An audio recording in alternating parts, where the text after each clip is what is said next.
Victoria தேசிய பூங்காவில் கோலாக்களை குறிவைத்து துப்பாக்கிச்சூடு நடத்தப்படுவதாக சுற்றுச்சூழல் குழுக்கள் குற்றம் சாட்டுகின்றன. ஹெலிகாப்டர்களில் இருந்து சுடப்பட்ட ஸ்பைனர் துப்பாக்கிகளால் அவை கொல்லப்பட்டதாக கூறப்படுகிறது. புட்ச்பிம் தேசிய பூங்காவில் சுமார் 700 கோலாக்கள் கொல்லப்பட்டுள்ளதாக சுற்றுச்சூழல் ஆர்வலர்கள் குறிப்பிடுகின்றனர். இந்த பிரச்சினையை கையாண்டதற்காக விக்டோரியன் அரசாங்கம் சுற்றுச்சூழல் ஆர்வலர்களால் கடுமையாக விமர்சிக்கப்பட்டுள்ளது. கொல்லப்பட்ட கோலாக்களின் எண்ணிக்கை குறித்த ஆவணங்களை வெளியிடுமாறு எதிர்க்கட்சி சுற்றுச்சூழல் செய்தி தொடர்பாளர் விக்டோரியன் அரசாங்கத்திடம் கோரிக்கை விடுத்துள்ளார்.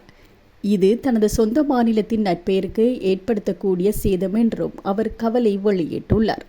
சமீபத்திய காட்டுத்தீயால் அழிக்கப்பட்ட கிட்டத்தட்ட 2000 ஹெக்டேர் பரப்பளவில் அமைந்திருந்த கோலாக்களின் வாழ்விடமும் அழிக்கப்பட்டதாக சுற்றுச்சூழல் அதிகாரிகள் சுட்டிக்காட்டுகின்றனர். Yeah.